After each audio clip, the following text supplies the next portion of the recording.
Ladies and gentlemen, welcome again to the Speak Your Truth with Mark Ross podcast. I'm your host, Mark Ross, and with me this early evening for me, late evening for you, it's Barbara Hunt. Barbara, welcome to the show.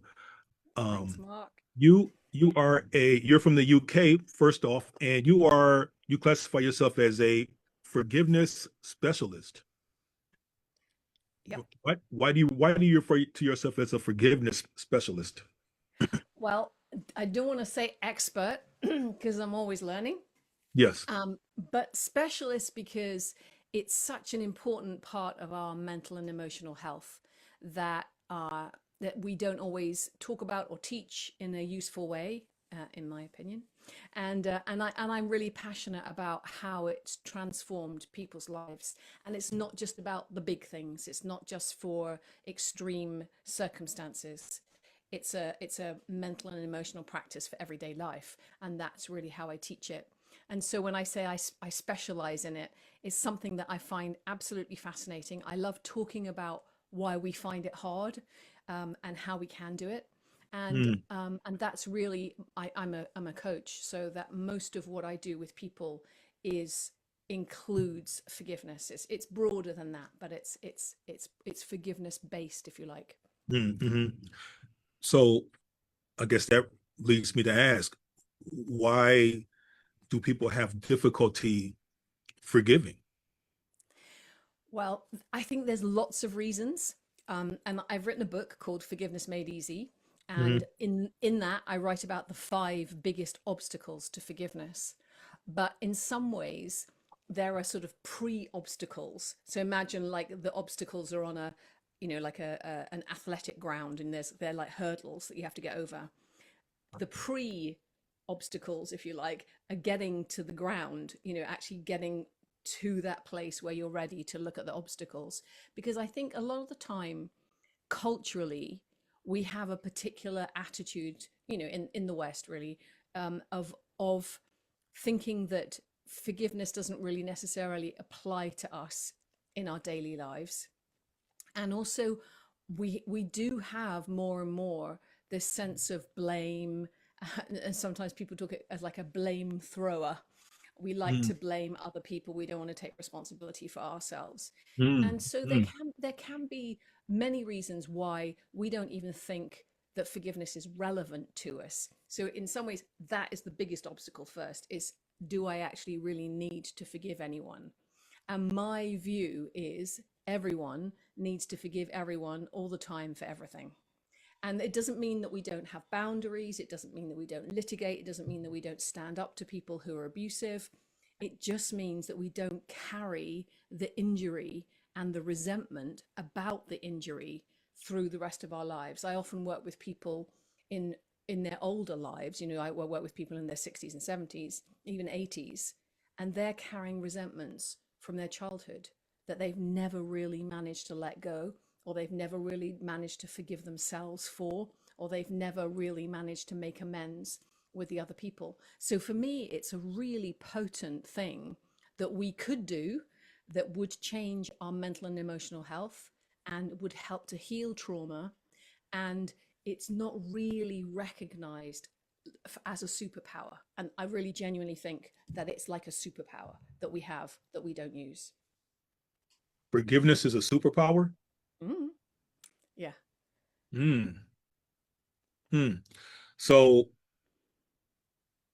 when a person forgives, I mean, yeah, you should forgive, but how can a person like spiritually like let go, but like, hey, I forgive you for doing this to me. I really forgive you doing blah blah blah. Yeah. And exactly, it's hard, isn't it? I mean, that's Yeah. the truth is it's hard because we want to hold on. And oh, and one of the things about the fact that we find it, there's something about holding the resentment that gives us something, and a lot of the time we're not aware of that. And so the idea of letting it go can be really agonizing and challenging, and we don't really have the muscles. It's like if you think about, when you're doing something like you're learning a new sport, and someone says, oh, just, just lift that part of your body, and you're just thinking, oh, I don't even know where those muscles are. And it's similar to, it's like, where's the forgiveness muscle? Where is our ability to let go of something, to widen our view so that we can give somebody maybe the benefit of the doubt? And I have to keep saying that it's not about condoning unacceptable behavior. Forgiveness is about you not carrying the ill will, not carrying the hatred or the anger. Mm, It's about mm, you working your way through that. And what happens when something bad happens, somebody does something to you, there's this sense of like, well, they did something and so I'm at the disadvantage. mm-hmm. And we even culturally talk about getting even. I want to get even. And if you think about it, like, one of the best ways to get someone to understand how you feel is to make them feel like it. So that's what happens when we're kids. It's like, if you pull my hair, I'll pull your hair, or maybe your beard. It's kind of like you wanna feel like, well, I've made that, I've evened it up. You thump me, I thump you. So that's what happens when you're 3. The trouble is when you get to be a grown up, or you get to be, responsible for, groups of people, you don't want to keep doing this. I'm going to hit you, so you hit me, so I'll hit you harder. So, it's like, where does that ever stop? So somebody has to say, I'm going to not retaliate. And if you think about some of the most interesting and moving things that happen, sometimes when there's a disaster, like there's some, like a terrible accident that happens, and family members say, I don't want revenge, I forgive them. And the world looks on and goes, how can you possibly do Yeah. that? How can you forgive that atrocity? How is it that you're saying, not in my name, I don't want revenge, not in my name? Because I think sometimes what happens is that people recognize that the perpetrator is also a victim, a different kind of victim. Sometimes they've been abused in their own way, or sometimes they've been manipulated, or or sometimes, like, there's a really lovely Mm, example of mm, um of of 2 grandfathers, or maybe it's the father and the grandfather. So one like, there were like gang shootings in like when they were in their teens, and one boy killed the other. And um and and the grandfather and the father got together and just said, they're both victims of the same culture that's destroying, and they took a stand together, like, we're gonna not, like, get revenge. So it can be so moving when we see those acts of forgiveness. And mm, but how do you do it? Like, nobody really talks about how. And that, again, that's part of my work, is to, I've kind of devised a way, and it's not the only way, but a way of working through things that need to be forgiven, this kind of like redressing the balance somehow inside ourselves. Because, like, you can kind of want someone to apologize. Like, we often say, I'm not going to forgive them until they apologize, or until they make mm. amends. And then you wait like this. But what if somebody's died? What if what in the case of, like, shooters, where they kill themselves at the end of having, massacred a load of people? Well, what do you do about that? how Mm. how do you find a way to forgiveness for that? And again, I'm kind of giving, like, extreme examples, but, that's sort of, they're the stories that we're told, and what can be inspiring. But at the same time, sometimes that can be disempowering, because we just think, just couldn't do that, like, and my story's not like that. It's like when we do that comparison thing, like, for grief, oh, I've only lost my dog, so it's not the same as losing a parent or a child. It's like, but for some people, the grief is, really acute. So it's like, we can't really judge about other people's circumstances. Mm, yeah, yeah. Huh. That was a deep response there. I appreciate that. Uh, because, and I asked that question because it, it's okay to hear somebody say, "Well, I forgive you," or "Can you forgive me?" But the backside of that is doing the work, and that's the problem that I think a lot of people have, is doing the work. Like you said, you got to do the work to get that out of your spirit, get that out of your body, to look someone in the face and say, you know what, I'm good. Yeah. I'm good. You know, what you did was foul. You know, I still might pop you, you know, but I'm okay. You know, I'm not going to lose sleep, Yeah, if that makes exactly. Exactly. And that's a powerful position to be in, you know, sense. and when I do forgiveness work with my clients, we don't do it with the other person. You know, even if I do couples work, I don't do couples work with them together without them having done individual work first. So they need to be doing individual work so that they can clear what they need, most of their resentment. Because sometimes I describe it like, you know, we have all these resentments against our spouses, our beloveds, our parents, our children, and so all these collection of resentments, and like no one wants to hear all the reasons why you resent them. And so you do that in the privacy of a session with somebody so that you can get that off your chest. And during that process, you might go, oh, this is the thing that I need to have a conversation with my spouse about. That's the issue, the nub of it, rather than all this like you did that, you didn't do that, you didn't do, you Yeah. know, and all the stuff. So, but we have to admit, first of all, that we're carrying the resentment in the first place. And that can be quite hard because we don't necessarily like to think of ourselves as resentful people. You know, wouldn't put it on your dating profile, you know, like carry resentments for years, never let anyone off the hook. You know, it's like, it's not a, it's not necessarily attractive Yeah. quality. And at the same time, again, back to culturally, if you think about all the movies, there's so many movies where you have a perpetrator who's full of anger and wants revenge. You know, Darth Vader, for example, he's gnarled up with anger and fury. And but then when you look at him compared to, say, Yoda or Obi-Wan Kenobi, the difference is like who really has more power? Is it the person who's gnarled up with kind of fury and anger? Or is it the person who can use the force for good? You know, who can be bigger than that, who can embrace and include. So, Mm. so in some ways, what you're saying is like it is a spiritual thing. It's about your. It is really about your soul, if you like, and about what you want to carry in your heart. And you know, like there are so many downsides to carrying resentment, and the feelings. You know, think you actually like the chemicals of resentment can be a bit addictive, but also they're damaging.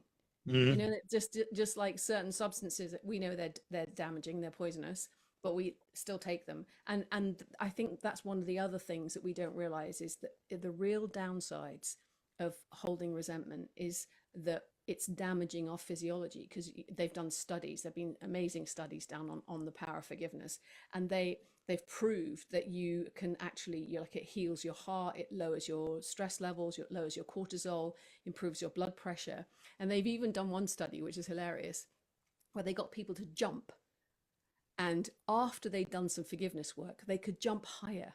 I mean, literally, it wasn't just that they felt lighter in their hearts, they could literally jump higher. So if you're, you know, if you're involved in sports, get your teams to do forgiveness work, because you've got the edge, because then that they can jump higher. And apparently your perception of hills is that they're less steep as well after you've done forgiveness work.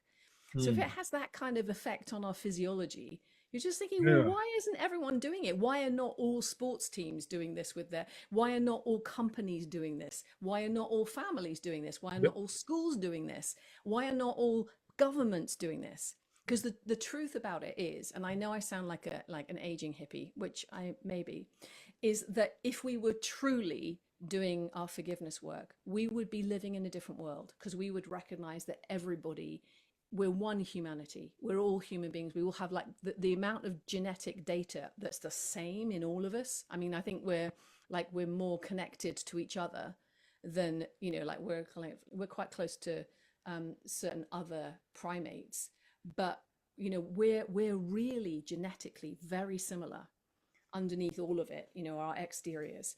And so if we thought that, if we knew that, we would treat ourselves differently, we would treat everybody differently. Like you wouldn't blow off your own elbow and go, ha, that showed it, you know, because you Right. know that you would then not be able to use your hand and it would affect the whole body and you might bleed to death, you know. Yes. So it's like, so the potential of being willing to let go of your hate, because that's kind of what it is, really. If we're going to call a spade, it's like if you choose to not hold your hatred, then that means you go free.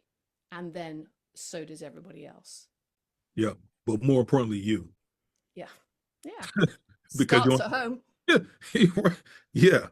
So let me ask you this.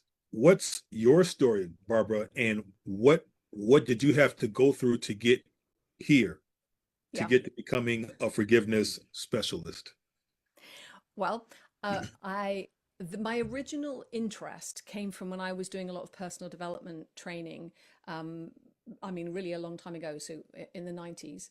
And I got really interested in finding tools, like things that actually helped, practices that you could do. So that would include things like meditation, mindfulness, also body work, that there's a truth, like, feeling well, healthily, like health, keeping healthy, that's important.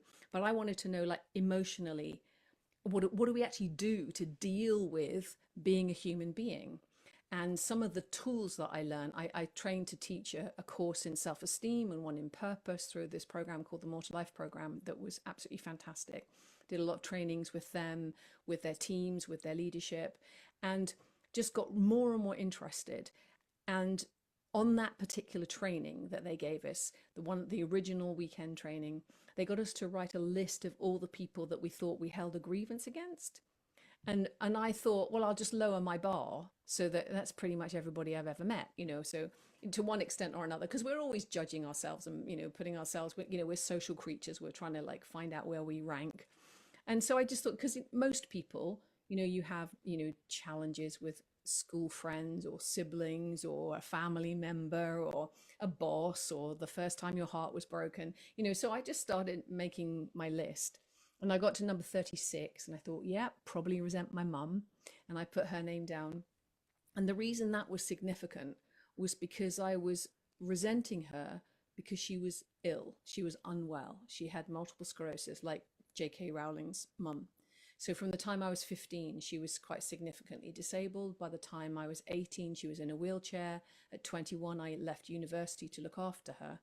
And so that's like a secret resentment. It's not like a big thing that I was like, something terrible happened and, my dog was run over or anything. It's like it was a quiet thing inside myself that I had a lot of shame about, because what kind of awful daughter resents her mother for being ill? But I did. It was like a way of coping. It's like shutting my heart down. And so if you think of resentment like that, it's like a shutting of the heart. That can sometimes help you think, oh, actually, there are quite a lot of people on my list who I've shut my heart to. And one of the other things they got us to do, which I still do in my online classes, is get people to write down how many years you've held that resentment.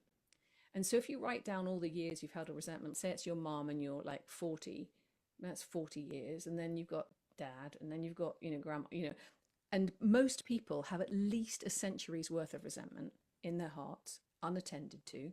And then if you get a group of people together, like a group of like 40 people, you've got thousands of years of resentment in one room, which again, hopefully inspires us to go, well, we could do something about that. Let's do something about that. So my story really is about that quiet resentment of my mum, and really looking at the taboo around admitting that you resent someone for things like being ill, or resenting someone for dying. Like, we resent people when they die, because and not, I don't just mean in cases of taking their own life, but I just mean when they die. That makes a massive impact on our lives, and there's a part of us that secretly might resent that as well as grieve it. Mm. And when I talk about resentment, I often talk about grief and then kind of like being sewn together a bit like sisters or siblings, because sometimes the reason why we find it hard to forgive is because we don't want to honor the grief. We don't want to face the grief. And sometimes we find it hard to grieve because we can't get over our resentment. We can't forgive. And so they need untangling. And the work that I do, I often talk about is untangling the mind and the heart, because they're kind of like, mushed up together. Yeah. Yeah. Huh. Okay. Now, your work is helping people forgive and let go. Um, how do you do it? Magic. No, I, I do it through mainly. I mean, there's quite a bit of prep, so a bit of education, like talking about, you know, who do you resent? How long have you held the resentment for? What are you, you know, what are the benefits of holding the resentment to you? Because often that's another hidden piece. It's very unconscious. And you say to somebody, well, what are you getting out of holding that resentment? So in my case with my mum, what I was getting out of holding the resentment was protecting my heart. You know, like when I was, you know, if you imagine it a bit like, you know, like it covers your heart, so it feels like you've got something to hold on to. Because I don't know if you've heard of Brené Brown. She talks about vulnerability. It's agonizing for us to feel vulnerable.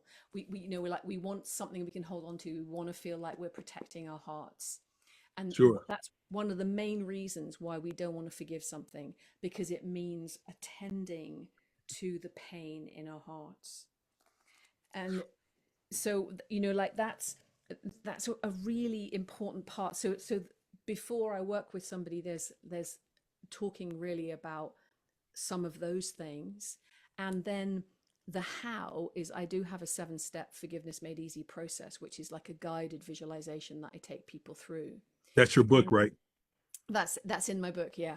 Yeah. Yeah. So in the book, there's the 5 biggest obstacles to All right. forgiveness, and then there's also, and one of those obstacles is not knowing how, and then I also provide the how you do it. Go over the obstacles right quick. Yeah. So the obstacles are, the first one is not even knowing what we mean about forgiveness, which I haven't said. So I'll give you the definition that I use, which is forgiveness is the absolute refusal to hold ill will against someone for what they did or didn't do. And I'll say it again because it's quite long. Forgiveness is the absolute refusal to hold ill will, so these are our grievances, against someone for what they did or didn't do, because sometimes we resent people for the things that they don't do, you know, like for the things that they neglect or the things that they overlook that that matter to us. And so the absolute refusal looks like this. So you put it all down, and that looks easy, doesn't it? But it isn't. So that's really what I help people to do, is to prise their sticky little fingers off the resentment.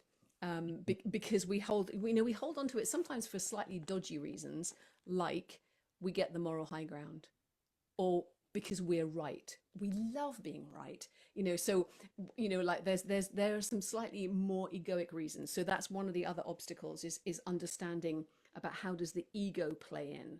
So you need a definition. That's the first obstacle. The second one is about being vulnerable. You have to be willing to be vulnerable and to admit that you've been hurt, or maybe even admit that something happened that you can't ever change, that's massively impacted your life. You have to admit that.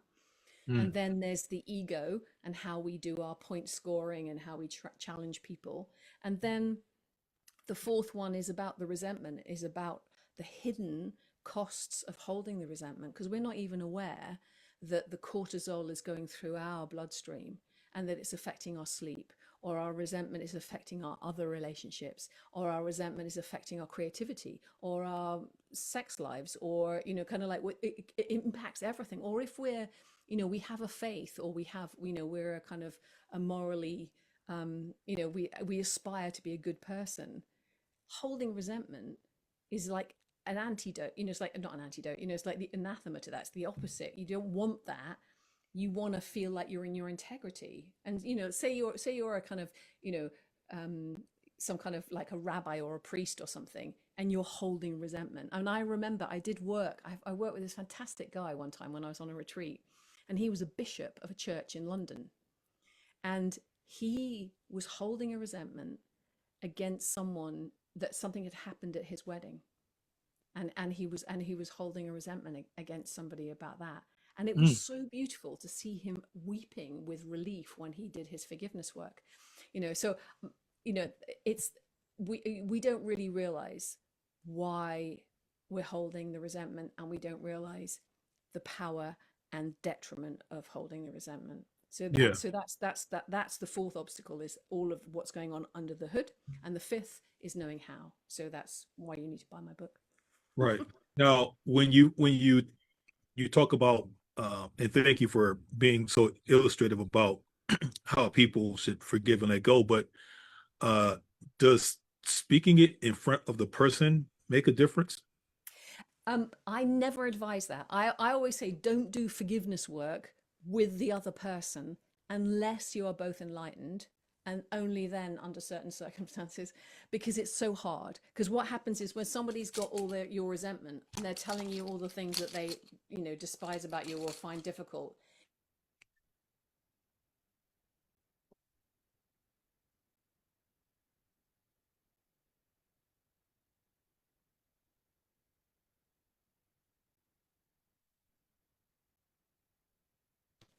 Can we have a little chat? There's something that came up. Can we have a little chat about that? Oh, you just froze then, Mark. So I don't know whether or Yeah. not you got that. So I Yeah. was just saying, you can't go to somebody with all of this stuff. So I say, don't do this live with somebody unless you're both enlightened, and only Okay. then under certain circumstances, because no one wants to hear everything that you resent about them. It's really hard for us to not get defensive and go, if somebody's going like, oh, I've got this, that, and the other, and you're going, oh yeah, but I didn't mean that, and I didn't really do that, and blah blah blah. So that's hard. If you do your forgiveness work with a coach, then you get really clear about the nub of the thing. So can we have a conversation about that? And that's so much more easy to hear. So it might be that you don't even tell the person that you've forgiven them. You might not need to.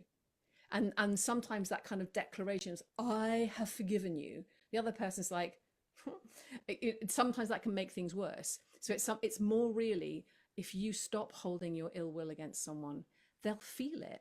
I mean, it was really interesting. I worked with somebody the other day, and she'd been doing some forgiveness work on her son, and she'd spent the weekend with him, and she said he was much warmer towards me, and she hadn't told him, but she'd done her forgiveness work on him, and he Mm. was warmer to her. And that is the magic. That's where it's a superpower.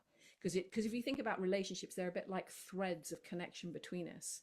And if you've got lots of kind of like dirty, kind of like heavy threads, you can't really feel that. That's why, when you're in a relationship at the beginning, it's all kind of like gorgeous and like light between your hearts, and then the resentment builds up and it gets a bit heavy, and you lose that honeymoon feeling. And that's the build up of resentment. And so if you want to stay in the honeymoon period with your partner, you keep doing your resentment. It's like you take the bins out, don't you? Like every, week or 2 weeks, you put the bins out. It'll get, like you take things to the dump or whatever. But we don't do that with our emotional stuff. And we need to. Mm. It's like we need to Oh. like do an inner cleanse. Ooh. Wow. That was a nugget right there, Barbara. Wow. Yeah. Take out the trash. Yeah, right. Oh yes, the trash. There you go. Take Yeah. out trash, garbage, the heap, whatever you want to call it. We got to get into a place where we can consciously take it out. Yeah. Yeah. Oh my Wh- goodness. which is why you need a practice. So just like you'd have like a yoga practice, or you go and play sport or whatever, like you have things that you do that keep you healthy and well. We Mm. need to do something about our emotional health that keeps us well, keeps our relationships, keeps the juice flowing, the good juice. Yeah. Wow. And just I'm just thinking to myself, you know, so many people could benefit from the advice that you're saying, because there's so many people out here right now, Barbara, they're in a mental rut. You know, they're holding on to this anger, this frustration, like it's something that they gotta carry. Hmm. I mean, Yeah. they hold on to this stuff like it's like, I'm not going to let him win. I'm not going to let her win. But you are. Yes. I mean, You are. that is the irony, is like, like literally you go to sleep with that person, you wake up with Yeah. that person, you're Right. carrying them around the whole time. I mean, Yeah. really, if you want to be free, if you want to be truly powerful, you want Oh to my make goodness. yourself like Teflon. Because if you're like Velcro, you keep getting hooked on everything, like that. They did that, like you're just Yeah. hooked the whole time. You are like a puppet, like you're getting led by what somebody else does. You're right. Whereas when you take back the power and you go, I choose, you cannot make me hate you if I am in charge of what I choose to keep in my heart. And that is power. That is true power, Mm. a superpower. I get it now. Superpower. That is Yeah. indeed a superpower. And I think that's something that a lot of people need to take heed of because we give away our power freely, Yeah. but we get mad when they misuse that power. And that's where the vulnerability comes in, Barbara. Yeah. You understand? Because we don't want to feel vulnerable because we've been let down before Yeah. and we haven't forgiven that person that let us down years Yeah. ago. We're still holding on to that. Mm-hmm. We're Yeah. still holding on to that. Yeah. And so now Exactly. we call ourselves moving on and doing different things, but nothing really changed with you. Just your surroundings, but the inside is still the same. Yeah. Exactly. We're holding on to that mess. I know. Yeah. I'm just sitting here quiet because it's like, wow, the light bulb came on. You know what I'm saying? Yeah. Yeah. But that's what I mean. It's like we need to talk about it, and we need to talk about it like this, not Yeah, just like you should forgive. Like everyone kind of knows they should. yeah, But you know, like it doesn't really matter whether it's like it does not even like whether you should or not. It's just like, why wouldn't you, given that it has so many benefits and so many detriments to not. right, right. So you talked about the five obstacles that's in your book, and your book is called Forgiveness Made Easy Process, correct? Yeah, forgiveness made easy. Forgiveness Made Easy. Okay. Yeah. So we talked we you and I talked about 7 steps Yeah. to forgiving. Yeah, that's the process. Right. Yeah. Yeah, yeah. Yeah. So Uh, there's kind of preparation work. So understanding the obstacles is part of the preparation work. And then the 7 steps is the guided visualization. So during that process, which takes about 90 minutes. So it's I mean it's really, if you think about bang for your buck, you know, for in 90 minutes you can let go of a major resentment. It's like mm, you can really attend to something that's significant. I mean, I work with people who've had all kinds of like difficult childhood, you know, different kinds of abuse, you know, really challenging things happen. and yeah. and so that's a relatively short amount of time because it's a very specific thing that you're doing. It's a very specific process. Yeah. So it's powerful. And you talk about, you know, the forgiveness and the lightening of the burdens. I had to forgive, you know, for example, I had to forgive my birth father, you know, because he was in my life when I was, you know, very, very young. But after my parents separated or, you know, broke up or whatever, and uh, he stayed active with me for the most part, but he relocated. But he never told anybody he was relocating. So when he left, and Wow. that really damaged me. You know what I mean? That really left a void in my heart. Like, okay, why, how, you know, why? Right? I Yeah. had a lot of why questions, and I had to learn to let that go. Yeah. Yeah. So, And that's really hard because especially if you're young, then you're going to make it mean something about you. Like if I'd been a better child, or if I'd yeah. done something different, or if only. I worked with somebody recently, and her mum had she found her mum dead when she was 8 years old, and her mum had not, it was an accident, but she'd been gassed. And she was saying, should I have done something different? Could I have gone up there sooner?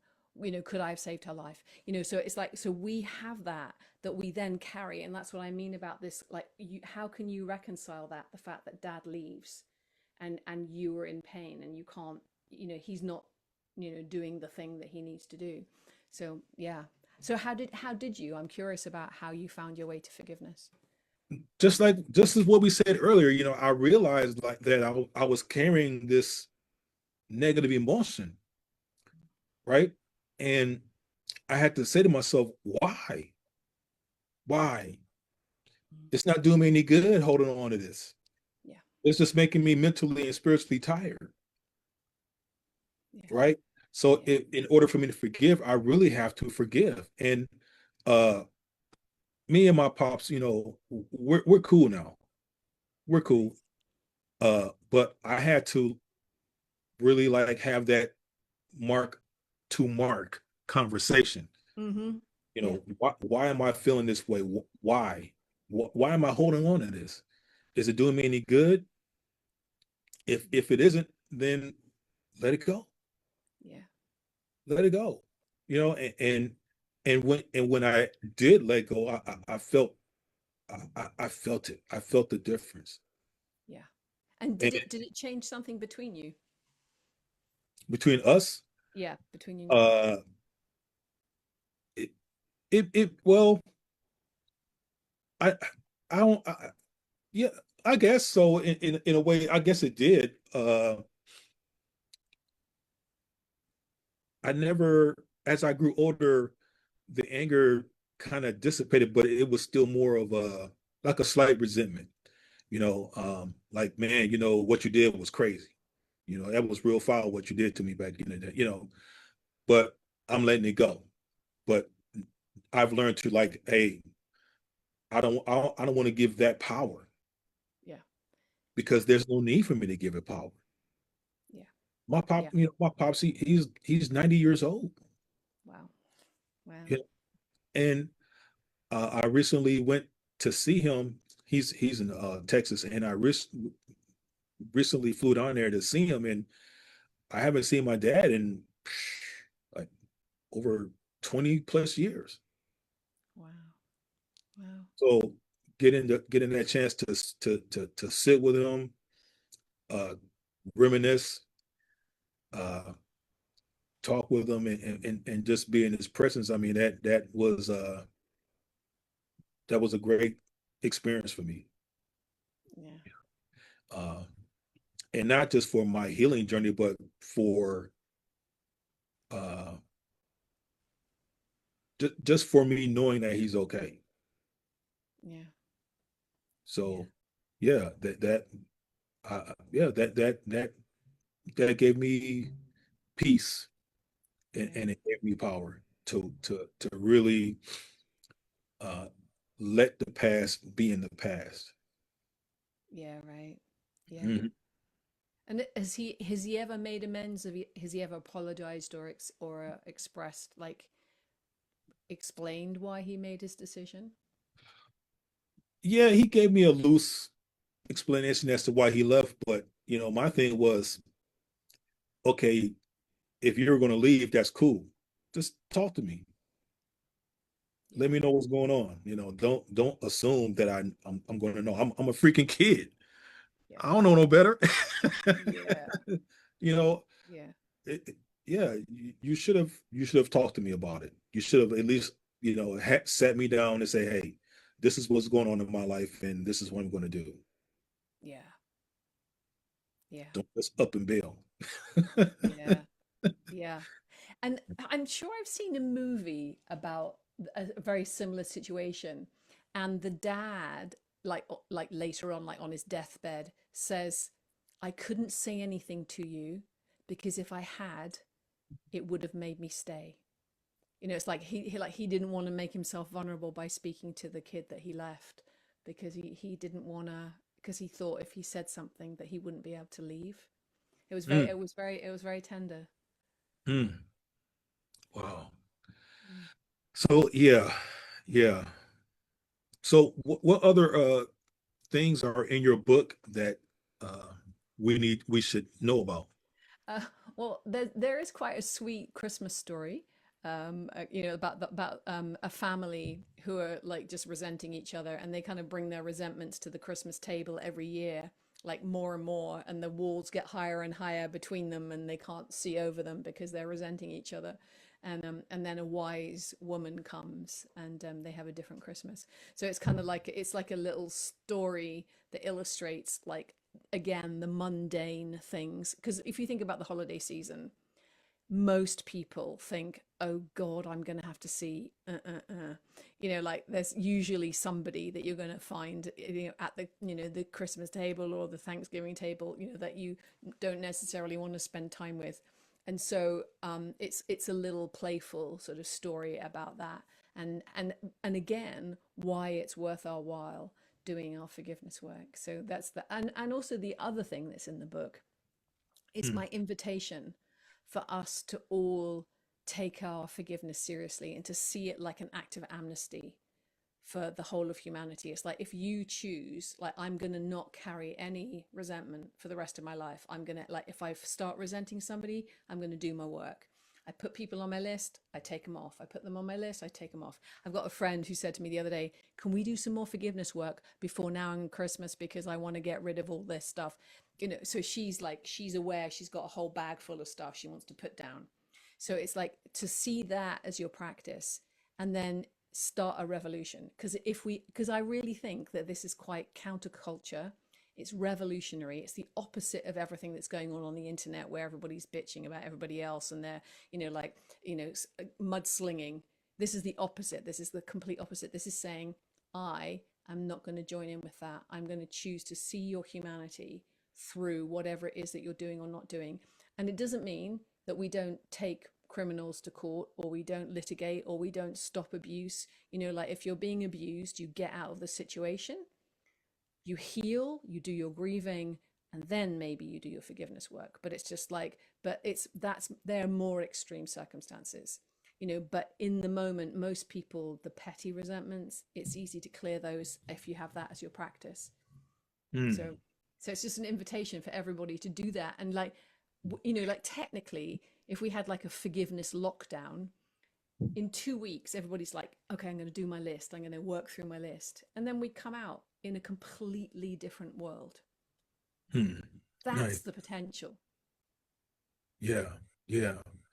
And we talked about, forgiving other people, talk about the process of that. And uh, I'm going to ask you this question that I asked you before in our initial conversation, Barbara. In terms of our personal growth, how can we forgive ourselves for what we did Yeah. to ourselves Hmm. Yeah. And to others. and other Yeah. people? Yeah. I sometimes talk about that as like being like that, because all forgiveness really is, there's like three threads, like a bit like a braid. And there's the people who we need to forgive for the things that they've done. Then there's the people that we need to forgive us for the things that we've done. And then there's self-forgiveness. So, and they're often woven together. It can even be in the same so like it's a spouse. It could be, you need to apologize for some things that you've done, you need to forgive them for the things that they've done, and you need some self-forgiveness because maybe it wasn't the right choice, or maybe, whatever. So there's those three things are often woven together. And self-forgiveness can often be the hardest, because we've got no distance, like with the other person, you're over there, whereas if it's me, it's just here and it's so close, it's hard for me to get distance. And when the reason I do self-forgiveness slightly differently, and I am writing just like a little companion side book, even though I do talk about it in that one, I wanted to do a separate one because it's the one I get the most questions about. And self-forgiveness involves telling the truth first about who you are. Because if you have an old belief, I'm a failure or I'm not good enough, you don't Mm. want to forgive yourself for being a failure or not being good enough if they're not true. So you want to be able to challenge the interior, kind of like, because we all have that inner critic, like that inner, the mind talk that's telling us things about ourselves, usually not very nice. And so you want to be able to deal with that as well.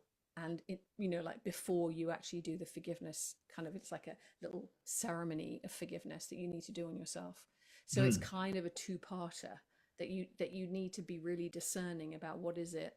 And it's, like, and how we feel about ourselves. I mean, that's the key to self-esteem and to good mental health.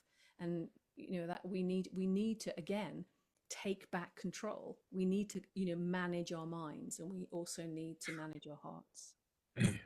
Wow. How can people get your book? Well, it is available on a very large platform that sells lots of things. So, yeah, Jeff prints my book for me.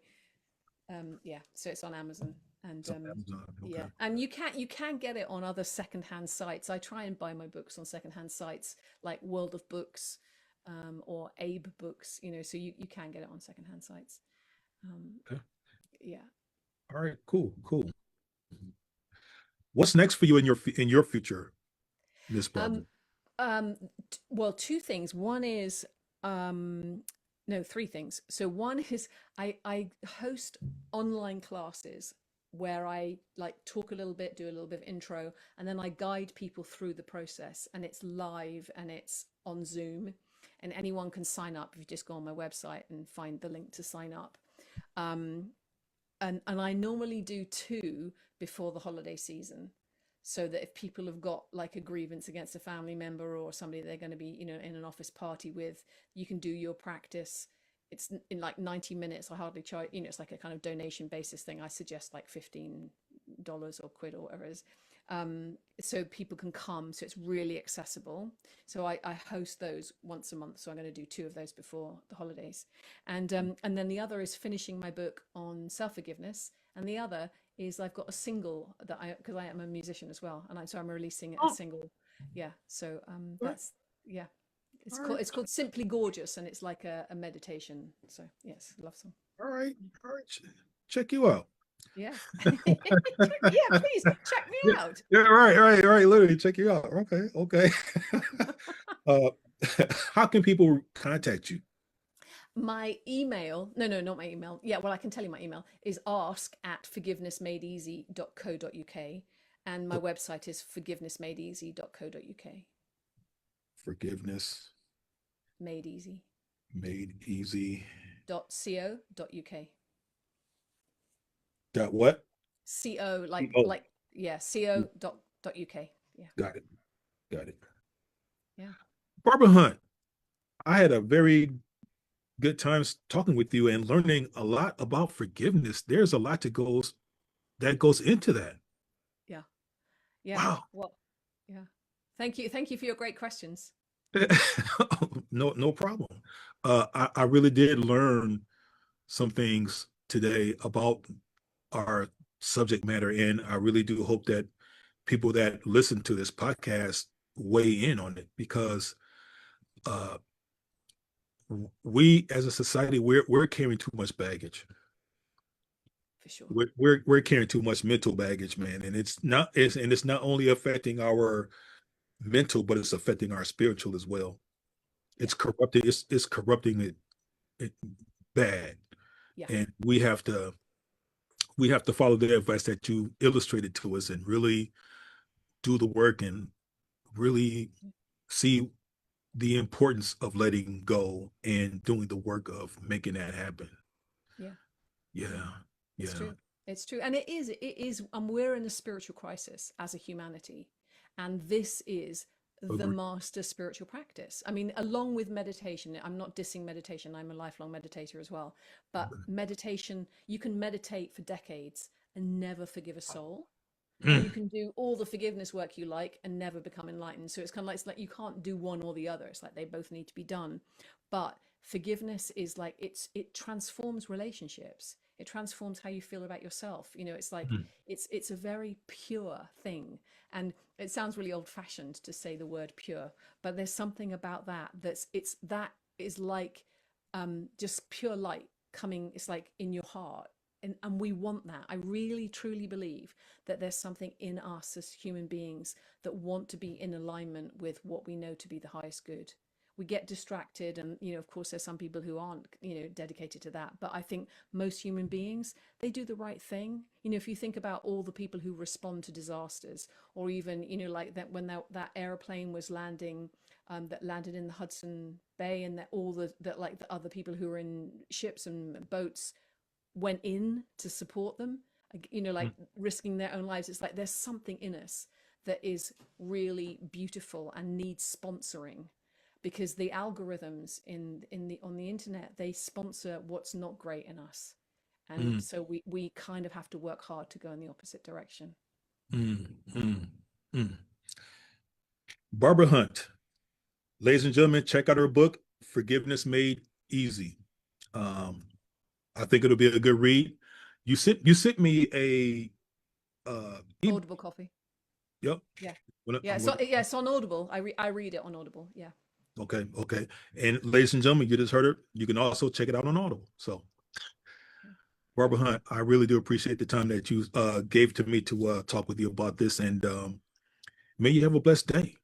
Thank you very much. And thanks for the opportunity to share. Thanks, Mark. Absolutely. And ladies and gentlemen, this has been another episode of the Speak Your Truth with Mark Ross podcast. As always, guys, um, and I do say this a lot, but it needs to be said until people can actually get it. Um, it's okay to not be okay.